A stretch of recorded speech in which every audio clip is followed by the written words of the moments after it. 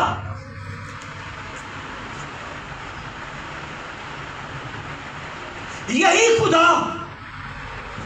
خدا کی برداشت جب بنی اسرائیل مصر سے نکلی تو موسیٰ نے کہا کہ اگر خداوند تو میرے ساتھ چلے تو میں بنی اسرائیل کو یہاں سے لے کر چل سکتا ہوں۔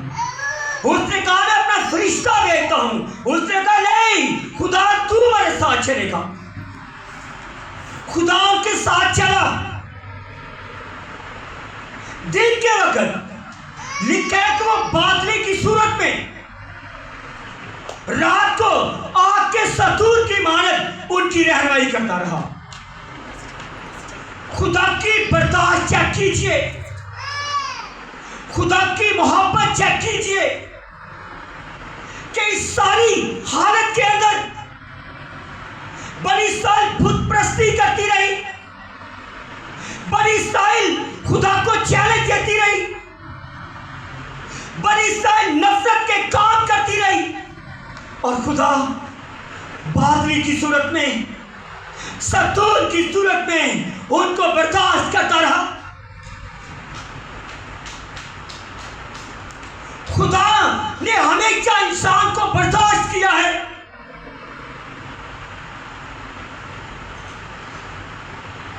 یہ جو جگہ ہے، اگر اس جگہ پر خدا کا پاکرو کام کرتا ہے تو خدا یہاں پر سکون کرے گا۔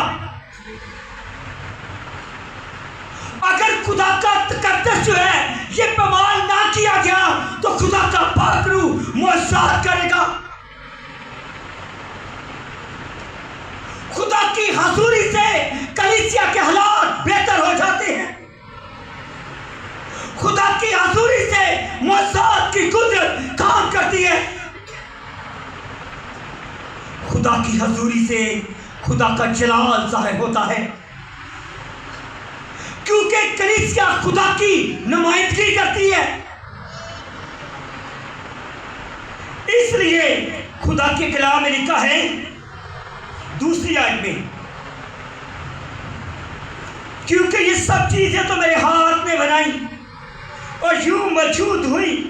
خداوند فرماتا ہے لیکن میں اس شخص پر نگاہ کروں گا اور اسی پر جو غریب اور شکستہ دل، اور بڑی خوبصورت بات لکھی ہے، میرے کلام سے کامتا ہے۔ خدا نے کلیسیا سے کلام کیا، خدا نے اپنے لوگوں سے کلام کیا، اور شاید ہم اس کو بھول جاتے ہیں۔ خدا کے کلام کی قدر جو ہے وہ قدرت اور اس کی قدر، اس کی بلیسنگ، اس کی موجودگی جو ہے وہ میرے عزیزو کلیسیا کے اندر بہت کمزور پڑ چکی ہے۔ اگر تو واقعی خدا بات کرتا ہے، اگر واقعی خدا آپ کو میرے ساتھ بات کرتا ہے، اور وہ شکستہ دل جو ٹوٹ جاتا ہے، جو دکھ اور مصیبتوں کا شکار ہو جاتا ہے، جو دنیا کے اندر بڑی مصیبتیں دیکھتا ہے، خدا کے کلام لکھا ہے میں اس کو پھر سے بحال کروں گا۔ آمین۔ کیونکہ بحال کرنے کی قدرت آپ کو میرے خدا کے پاس ہے۔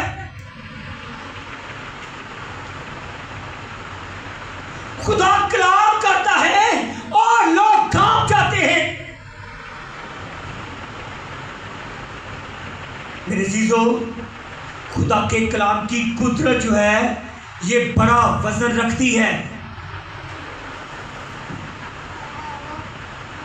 خدا کی قدرت ایسی نہیں ہے خدا کی برکت ان تمام زندگیوں کے اندر کام کرتی ہے۔ خدا بائبل مقدس میں لکھا ہے، زبور کی کتاب 34ویں زبور میں، خدا ان کو چھڑاتا ہے، خدا ان کو مصیبتوں سے آزاد کرتا ہے، خدا ان کے ساتھ ہے، خدا شکستہ دل کو پھر سے بحال کرتا ہے، خدا اس کو برکت دیتا ہے، خدا اس کو بڑھاتا ہے، خدا اس کے ساتھ ساتھ چلتا ہے، کیونکہ وہ اس کا نجات دہندہ ہے۔ آمین۔ اور خدا اس کے نزدیک بھی ہے۔ لاسٹ باتوں کی طرف آپ کی توجہ چاہوں گا۔ ہم بات کر رہے ہیں خدا کا گھر کیسا ہو، خدا کا مسکن جو ہے، خدا کا مقدس جو ہے، خدا کا خیمہ جو ہے وہ کہاں ہے؟ وہ صرف یہ بلڈنگ نہیں ہے، ایکچولی وہ کلیسیا ہے، جس بات کے لیے اسٹیفنس جو ہے ان فریسی اور فقیوں کو زور دے رہا ہے، جو بات ان کو سمجھ میں نہیں آئی۔ ہم کسی کو قتل کر کے، کسی کا نقصان کر کے کبھی بھی خدا سے ہمیشہ کی زندگی نہیں حاصل کر سکتے۔ یسوع نے جواب میں اسے کہا کہ اگر مجھ سے محبت رکھے، اگر کوئی مجھ سے محبت رکھے تو وہ میرے کلام پر عمل کرے گا، اور میرا باپ اس سے محبت رکھے گا اور ہم اس کے پاس آئیں گے اور اس کے ساتھ سکونت کریں گے۔ آمین۔ یہ خداوند یسوع مسیح کے شاگرد کو یسوع نے جواب دیا ہے، اگر کوئی مجھ سے میرے باپ کے کلام پر عمل کرے تو ہم اس میں سکونت کریں گے۔ خدا کلیسیا کے اندر رہنا چاہتا ہے، یہ خدا کی خواہش ہے۔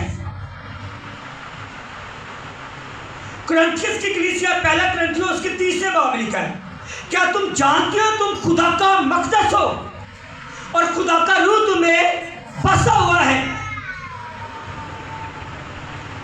آپ کو اور مجھے یہ شریعت کی باتیں خدا تک تو لے کر جا سکتی ہیں لیکن نجات نہیں دے سکتی۔ جس باتوں کا بڑے بڑے عالموں نے سہارا لیا اور سہارا لے کر یہ کہا کہ بنی اسرائیل جب مصر میں سے نکلی اور بحر کلثوم میں سے گزری تو وہاں پر بچوں کا بھی بپتسمہ ہو گیا۔ عالم ہے نا، آج بھی ایسے ڈاکٹر موجود ہیں جو اپنے نام سے ڈاکٹر لکھواتے ہیں، آج بھی ایسے لوگ موجود ہیں جو روح القدس کی باتوں کو مروڑتے ہیں۔ یہی مال کی کتاب کے 7ویں باب کی لاسٹ آیتیں پڑھیں گے تو وہاں پر بھی اسٹیفنس نے یہی کہا کہ تم روح القدس کی مخالفت کرتے ہو، تم روح القدس کی انسان کرتے ہو۔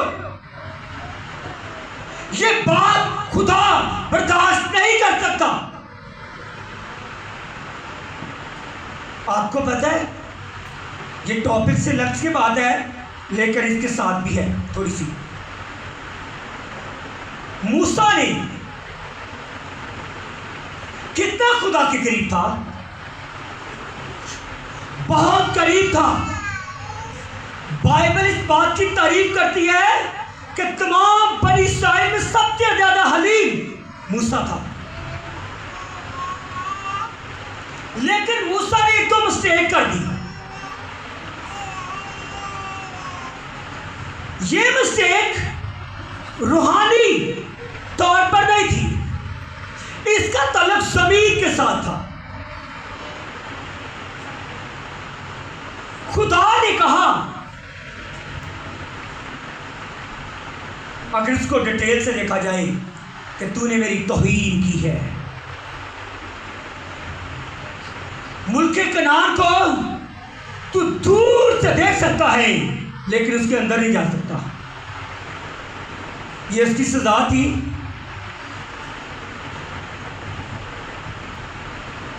اگر خدا جسمانی باتوں کے لیے اتنا محتاط رہتا ہے تو روحانی چیزوں کے لیے کتنا ہوگا.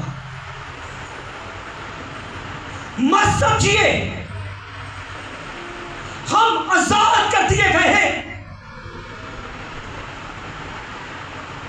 مت سمجھیے کہ اس دنیا کے اندر رہتے ہوئے یسایہ کی کتاب کے 33ویں باب کی 14ویں آیت کے مطابق 15ویں اور 16ویں آیت کے مطابق کہ ہماری دنیا ہمارے اندر دنیا میں رہتے ہوئے چھوٹے چھوٹے گناہ، ہماری بدکاریاں، ہمارا نشہ کرنا، ہمارا جادوگری کرنا، ہماری روایتوں کو اپنانا، اس سے کوئی فرق نہیں پڑے گا.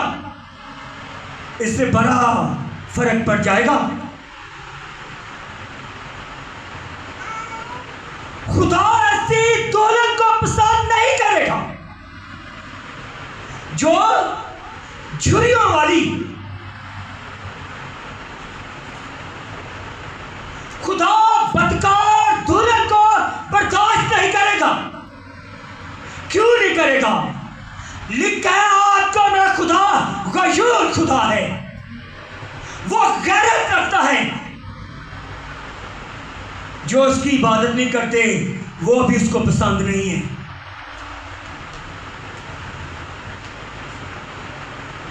جو خدا کی عبادت نہیں کرتا، اپنے لیول کو نہیں سمجھتا. پہلا کرنٹھیوں 3 باب 16ویں آیت کے مطابق کیا تم جانتے ہو تم خدا کا مقدس ہو؟ لیول کیا ہے؟ جس کے اندر خدا کا پاک روح نہیں ہے، جس نے دنیا داری کی مصیبتوں سے اپنے آپ کو چھڑانے کے لیے خدا کے پاس نہیں آیا، جو نفرتوں سے بھرا ہے، بری خواہشوں سے بھرا ہے. مبارک ہے جو شریروں کی صلاح پر نہیں چلتا اور ٹھٹھا بازوں کی مجلس میں نہیں بیٹھتا. ایسی زندگی جو اس کے اگین ہے، جو اس کے الٹ ہے، ایسی کلیسیا جو نامی کلیسیا ہے جن کے آئی کارڈ پہ لکھا ہے کہ مسیح، یہ کافی نہیں ہے. ایسی کلیسیا بدکار کلیسیا ہے. میرے ساتھ ہے کیسے بدکار ہے؟ آپ اور میں خدا کی دلہن ہیں. خدا کے لیے ہم سب کو دنیا داری کی باتوں سے نکلنا ہوگا، بری خواہشوں سے نکلنا ہوگا، نہیں تو یہ کلیسیا کہیں دھوکہ نہ کھا جائے. اس قانون کے مطابق کہ ہر سنڈے مسیح لوگ خدا کی عبادت کریں گے چرچوں میں. اگر وہ ریئلی نہیں کر پائی، اگر اس کی زندگی چینج نہیں ہے، وہ کلیسیا بدکار ہے. جو خدا کے پاس نہیں آتے وہ بدکار ہیں. کیسے؟ آپ اور میں خدا کی دلہن ہیں. خدا کی کیا ہے؟ اس ٹائم دلہا آپ کو مجھے اپنے پاس بلاتا ہے. اگر دلہن اس وقت یہاں پر موجود نہیں ہے، چاہے وہ خیالی طور پر، چاہے وہ سیریس طور پر، چاہے وہ بالکل یہاں پر موجود نہیں ہے، تو اس کا مطلب ہے وہ دلہن جو ہے دولہے کے پاس نہیں ہے، کسی اور کے پاس ہے اور وہ بدکار ہے. جو دلہن اپنے دولہے کو چھوڑ کر کسی اور کے پاس جائے وہ بدکار ہے. کیا تم جانتے ہو تم خدا کا مقدس ہو؟ خدا کی پیشکش کرنا، خود کی حمد کرنا، خود کے قدموں میں جھکنا کلیسیا کے لیے لازم ہے.